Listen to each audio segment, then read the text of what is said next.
What is supported by this study is that AA creates a self-fulfilling prophecy. I've heard this in my DMs and in my comments that AA is a self-fulfilling prophecy because it tells you that you're going to go out and relapse and it's going to be worse, that people kind of say, F it, and really go for it. But isn't it interesting that our beliefs about our drinking in this study determined more than whether or not we were actually drinking? Hello and welcome to Sobriety Bestie Podcast. My name is Kirsten and I'm super excited you are here today for another great episode. This one we are going to be looking at, does AA make drinking worse? I've heard this from a lot of you, maybe you specifically, and it's something that came up in my mind as I was reading this book called Resisting 12-Step Coercion: How to Fight Forced Participation in AA, NA, or 12-Step Treatment. Great title. It hooked me for sure. This is by Stanton Peele and friends. And this author was highly recommended to me in the comments. So I really appreciate all your recommendations. And we're going to look at a study in here and try to answer for ourselves. You can answer for yourself unless you already have an answer, right? This is all about critical thinking. But it made me think, so I wanted to share it with you. I thought it was interesting. So does AA make drinking worse? The study that we're talking about today from this book is from 1973. It is Alan Marlatt's expectancy experiment. The purpose of this experiment was to test whether the alcohol or the expectation of alcohol drives the drinking behavior. Is there a physical allergy or is it a belief system? So really what this one looks at is it a belief? Or is it booze? Is it a physical allergy or is it your mindset? The ideology that you're living your life through, like 12-step ideology. A lot of us were taught in AA that alcoholism, I'm doing quotes here, or a real alcoholic, that alcoholism is a threefold disease. Is this familiar? I'm not trying to trigger you. Let's just do a little reminder of what we were trained to believe in AA. So according to AA ideology, there is a spiritual malady. And then because of our spiritual malady, we have the mental obsession. And because of the mental obsession, we are bound to drink. And then once we drink, we have a physical allergy. So then the phenomenon of craving occurs and we can't stop drinking because of our physical allergy. So this test really shoots that physical allergy idea. Pretty good. Kind of blows it up. The way that they set up this experiment is there's 4 groups. So the first group had alcohol and they were told that they had alcohol. So totally congruent. Then there was a group that did not have alcohol and were told they did not have alcohol. So those are just straight up honest, right? Then the 2 other groups, they're told they have alcohol, but they got the placebo, no alcohol. Then the next group got the placebo, so no alcohol, but they were told it was alcohol. Specifically, what they were drinking was tonic water and or vodka, depending upon what group they were in. The group that had the placebo, but were told they had alcohol, so they were literally drinking tonic water, but were told it was a cocktail, they put alcohol around the rim of the glass so that it would smell like it was actually also alcohol, but it wasn't. The results go against 12-step ideology. Remember, when we look at statistical studies or research, we only need one study to disprove a theory to put a hole in that theory as that, like, it's probably not true, or here's an example where it's not true. So if something is inherently true, like gravity, you can't disprove it, but you can disprove things that are theories that aren't inherently true. So is the physical allergy inherently true? Now, AA members might say, yeah, but if you were a real alcoholic, then you would have a physical allergy. Therefore, if you don't have a physical allergy, you are not a real alcoholic. That's called circular logic, circular reasoning. That's how you keep a system closed. It's called a true Scotsman no true Scotsman fallacy when you look at manipulation. And so it's not real. So if we're going to look at does a physical allergy actually exist? We can't get into the baloney of this real alcoholic label branding things because that's loaded language that's only used inside the cult of Alcoholics Anonymous. And it's not actually a medical term. So let's just like move that aside for a second and let's look at, is there a physical allergy with these drinkers?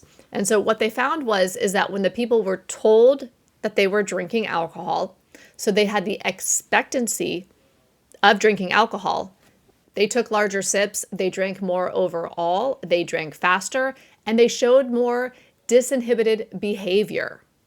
And very interesting, those who drank alcohol, they literally were drinking alcohol, but were told that it was tonic, so they thought they were not drinking alcohol. They showed none of the expected alcoholic behaviors, pointing to that expectancy, that the belief system is actually what's driving the behavior, the so-called allergy. Let me read you a little bit from the book. The results flatly contradicted the expectations of the disease theory and its loss of control myth. Regardless of what they were actually drinking, the groups that believed they were drinking a vodka mix drank more than the groups that believed they were drinking only tonic water. Thus, expectation was the trigger, not the presence or absence of alcohol. And this is from Marlatt et al., 1973. Yes, the study is old. This book itself that I'm holding, I think, is 25 years old. But if there was a physical allergy, if there was a disease of alcoholism, wouldn't it be relevant whether it was 25 years ago, 1934 when Bill got sober, or 2025 when we're doing this podcast here right now? So, boom, there is a big hole in the theory. What do you think? What do you think about the physical allergy component of the AA ideology? Is it myth? Is it fact? What do you think? Of course, AA teaches that one drink is going to mess you up, right? It's going to hit the phenomenon of craving and you are going to go into jails, institutions, death, destruction, full-on relapse. You have a lifelong fatal progressive disease. It is getting worse. It is doing push-ups in the parking lot outside. It is out the window. It's a monkey. I forget what you guys say in the UK.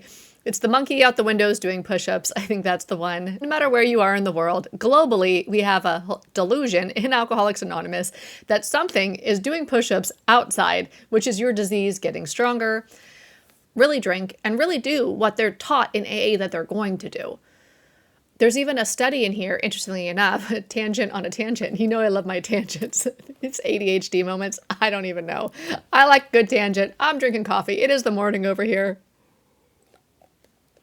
So my tangent on a tangent is that there's a study in here that even shows that treatment of AA is actually more harmful than no treatment at all. That the people who had no treatment at all when compared to the people who went to AA, the AA people tended to relapse more, have worse outcomes and worse experiences when it came to their drinking. So there is a lot of information out there when we are allowed to go outside of our AA approved literature and just read studies and read what science says and read what like big thinkers, like I would consider Stanton Peele. Remember, I've just finished this book this morning and I can't wait to read more of his books. So if you know of a book that I definitely should read and report back on in a video, leave it in the comments. I'd love this to be a conversation, and thanks to people who recommended this author. I really appreciate it. I love doing all the research things and sharing it with you. So definitely let's have this be a conversation. Also, have you heard? It's August 2025 and introducing the Deprogram Lounge. The Deprogram Lounge is a space that you can land after you leave Alcoholics Anonymous, or even if you have one foot in, one foot out, and you're trying to walk out as you deprogram. So inside the Deprogram Lounge, which is a space off of social media, there's a community, there's a feed so you can post and share and whatever. We're also starting this month, August 2025, Deprogram Zooms, so we can come together and have conversations with the video on or off, just share your experience, what you're going through, what's been helpful for you, meet with other deprogrammers. And we're having a deprogram book club, and y'all voted on the book for August. So we're going to be reading The Freedom Model in August. That was the community census on what to read first. And there's the Escape Kits in there as well, which is a bunch of resources to deconstruct AA ideology with some downloadable stuff. So it is fun, it is growing, it is the vibe, it is the after recovery party. So if you are looking for a great place to land when you're trying to get AA the F out of your head, you're welcome to join the Deprogram Lounge. It is free. Yes, this is fun and free, and for you if you're feeling the vibes.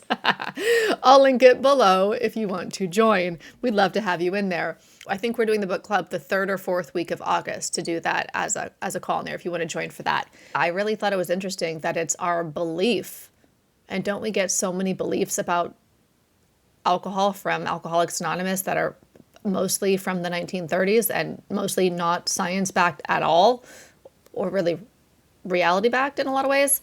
But isn't it interesting that our beliefs about our drinking in this study determined more than whether or not we were actually drinking, or these people, whether or not they were actually drinking. So in that sense, AA's ideology primes us to lose control, makes us believe that we are powerless, that we do have an allergy, that we do have a spiritual malady, which just sounds bananas to me now, outside of AA, and that we need to forever be an Alcoholics Anonymous just to simply survive. And it's just not the case. Enough out of me. Let me know what you think in the comments. I always appreciate the conversation down there. This is about critical thinking, so it's not about what I think. It is interesting what the science says. I'll tell you that right now.